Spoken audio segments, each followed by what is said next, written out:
খুনি, অসুস্থ, পলাতক শেখ হাসিনার নিয়োজিত সেনাপ্রধান ওয়াকারুজ্জামানের প্রস্তাবকে তাচ্ছিল্যের সাথে ফিরিয়ে দিয়েছে জুনিয়র সেনা অফিসাররা।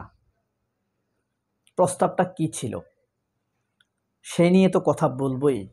ওয়াকারের আরও 7টি প্রস্তাব ফিরিয়ে দিয়েছে অপরাধী সেনা অফিসাররা। পুরো ভিডিওতে সাথে থাকবেন, আশা করি আপনার অনেক ভালো লাগবে।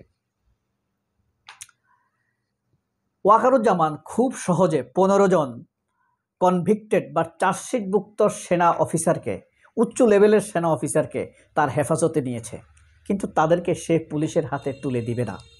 এখান থেকেই আন্তর্জাতিক অপরাধ আদালতে হাজিরা দেওয়ার জন্য পাঠাবে। এটি তার একটি বড় অপরাধ। এ নিয়েও একটি ভিডিও করব। আর আইএসপিআর এর প্রধান হাকিমুজ্জামান গতকাল যে 40 মিনিট বাকচিত করেছে, সে খালেদা জিয়াকে অপমান করেছে, এই বিষয় নিয়েও একটি ভিডিও বানাবো। আপনারা পরবর্তী ভিডিওগুলো নজর রাখবেন। যেমন ওয়াকারুজ্জামানকে অপরাধী খুনি সেনা অফিসাররা, কনভিক্টেড সেনা অফিসাররা প্রস্তাব দিয়েছে, আমরা ইউনূস সরকারকে হটিয়ে দিব, আমরা বিদ্রোহ করব, আমরা ক্ষমতা নিয়ে নেব, ভারত আমাদেরকে সহযোগিতা করবে। ওয়াকার তো তাদের প্রতিনিধি। ওয়াকার বিশ্বাস করেন মাত্র 1000 সেনা সদস্যের প্রতিনিধি, আর কেউ তাকে মানে না। সবার জন্য সে ক্ষতিকর, বাংলাদেশের জন্য ক্ষতিকর, সে সেনাবাহিনীর জন্য ক্ষতিকর। সে সবার প্রতিনিধিত্ব করে না। আমাদের সব সেনাবাহিনী ভালো, মাত্র 1000 খানিক চোর বাটপার খুনি এখানে আছে। মাত্র 24 জনের বিরুদ্ধে আদালত চার্জশিট দিয়েছে। এরা ভয়ঙ্কর রকম অপরাধী। বাংলাদেশে সাধারণ খুনিরাও এত ভয়ঙ্কর না। সোজা কথা, সাধারণ অপরাধী যারা চোর, ঠেলাগাড়ি, টোকাই অথবা গাঁজাখোর, তারাও এত অপরাধ করেনি এ সকল সেনা সদস্যরা যেই পরিমাণ অপরাধ করেছে। তো এরা ওয়াকারুজ্জামানকে প্রস্তাব দিয়েছে ক্ষমতা দখল করবে। ওয়াকারুজ্জামান তো তাদের লোক, তাদের হয়ে জুনিয়র সেনা অফিসারদের সাথে সে দরবার হলে মিটিং ডেকেছে, কথা বলেছে সিনিয়ররা বলেছে আমরা ক্ষমতা দখল করব, আমাদের পাশে ভারত থাকবে, সিনিয়ররা সর্বত সহযোগিতা করবে। এই জুনিয়র অফিসাররা তাচ্ছিল্যের সাথে ওয়াকারের প্রস্তাবকে প্রত্যাখ্যান করেছে, বলছে আমরা বিদ্রোহ করব না। 1 নাম্বার কারণ, আমরা ভারতকে খুশি করার জন্য, মাত্র 1000 খানিক অফিসারকে খুশি করার জন্য লাখ লাখ সদস্যের এই সেনাবাহিনীকে, আমাদের চমৎকার এই সেনাবাহিনীকে বদনামের মুখোমুখি করব না। বিশ্বে আমরা এদেরকে কালার করে দিব না। বাজে প্রধান বাহিনী হিসাবে আমরা নিজেদেরকে উপস্থাপন করব না। খুবই যৌক্তিক কথা। আরেকটা কথা আছে, সেটা হলো বাংলাদেশের সেনার বাহিনীর সৈনিক এবং অফিসাররা বিপুল একটা টাকা উপার্জন করে জাতিসংঘের মিশনে গিয়ে। মিশনে যাওয়ার ব্যাপারটা আমি সমর্থন করি না, এটা ভালো লক্ষণ নয়। তারপরেও যারা গুম খুন করে পয়সা কামায়, তাদের চাইতে অনেক অনেক অনেক গুণ ভালো। কোনো ভালো সেনাবাহিনী জাতিসংঘে মিশনে পাঠায় না। আমেরিকার 18 লক্ষ সেনা সদস্য রয়েছে, তারা কি মিশনে লোক পাঠায়? আমরা হইলাম মিশনে লোক পাঠানোর দিক দিয়ে 1 নম্বর পজিশনে, কিন্তু আমরা কি আমেরিকার চাইতে ভালো সেনাবাহিনী? না। ভালো সেনাবাহিনী ব্যস্ত থাকে ডেভেলপমেন্ট কাজে, টেকনোলজিক্যাল কাজে, যুদ্ধ কৌশল উন্নয়নের কাজে। তারপরেও একটু খারাপ হোক, তবুও আমাদের সেনা সদস্যরা মিশনে যাক, তারা বাড়তি ইনকাম করুক। আমাদের সেনা সদস্যদের বেতন তো আর ওদের মতো 1.5 লক্ষ টাকা না। আমাদের সেনা সদস্যের বেতন মাত্র 30-35 হাজার টাকা, মানে সৈনিকদের। তো সেখানে গিয়ে যদি সে ইনকাম করে, সমস্যা কি? সে তো আর গুম খুন করছে না। বিশ্বাস করেন, এই গুম খুনকারীরা বাংলাদেশের ভাবমর্যাদা, সেনাবাহিনীর ভাবমর্যাদাকে তছনছ করে দিয়েছে। সাধারণ খুনিরাও এত অপরাধী না, তারা যেই পরিমাণ খুন অপরাধ করেছে।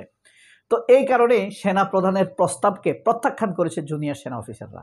এখন কথা হলো, এদের কাছে ব্যর্থ হয়ে এই খুনি উন্মাদ হাসিনার নিয়োজিত সেনাপ্রধান, আওয়ামী লীগের সেনাপ্রধান, বাকশালী সেনাপ্রধান আবার ওই অপরাধী সেনাপ্রধানদেরকে প্রস্তাব দিয়েছে এই বলে, তোমরা কোনো চিন্তা করবা না, তোমাদের পরিবারকে আমরা সুরক্ষা দিব। ইনডিমনিটি দেওয়ার মাধ্যমে পরবর্তী সরকারের কাছ থেকে আমি দায় মুক্তি নিয়ে আসব। রাজনৈতিক সরকারের সাথে চুক্তি করব।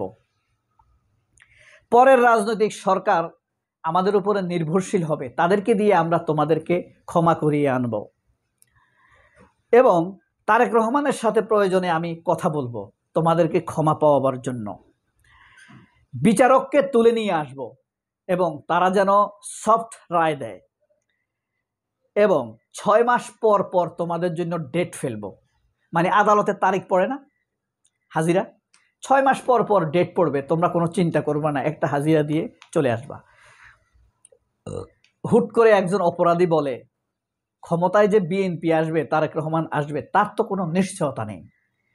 মাঠের যে অবস্থা, চলাফেরা করলে যা শোনা যায়, মানুষ আওয়ামী লীগের মতোই বিএনপিকে ভয় পায়। অর্থাৎ চুপে চুপে মানুষ বিএনপিকে ভোট না দিয়ে আওয়ামী লীগকে ভোট দিয়ে বাড়ি চলে আসবে। ঘটনা ঘটে যাবে 1990 সালের মতো। 90 সালে আওয়ামী লীগ সরকার গঠন করে ফেলেছে আওয়ামী লীগ ভারতের নির্দেশে। হাসিনা যেখানেই যেত মারাত্মক মর্যাদা পেত। এখন যেমন মির্জা ফখরুল কোথাও গেলে ডিসি এসপিরা এসে দাঁড়িয়ে থাকে, সালাউদ্দিন আহমেদ কোথাও গেলে এসপিরা রিসিভ করে, তারেক রহমানকে এখনই স্যার বলে, Tarique Rahman VC DC SP ওসিদেরকে ফোন দেয়। অর্থাৎ এখনই প্রধানমন্ত্রীর ইমেজ সে বহন করে বসে আছে। হাসিনা এমন ছিল 90 সালে। হুট করে যখন নির্বাচনটি হলো, ক্ষমতায় চলে আসলো কে? খালেদা জিয়া। সব ভেবাচাকা খেয়ে গেল। আওয়ামী লীগ মন্ত্রী হিসাব করে ফেলেছে কে কোন মন্ত্রী হবে, ঠিক আছে। কিন্তু ভোটের দিন, যেদিন ভোট হয়, সেদিন আওয়ামী লীগের নেতারা গরু জবাই করেছে, গোস্ত নিয়ে ভোট গণনার রুমে বসেছে, কিন্তু দেখে যে একের পর এক বিএনপি জিতে যাচ্ছে।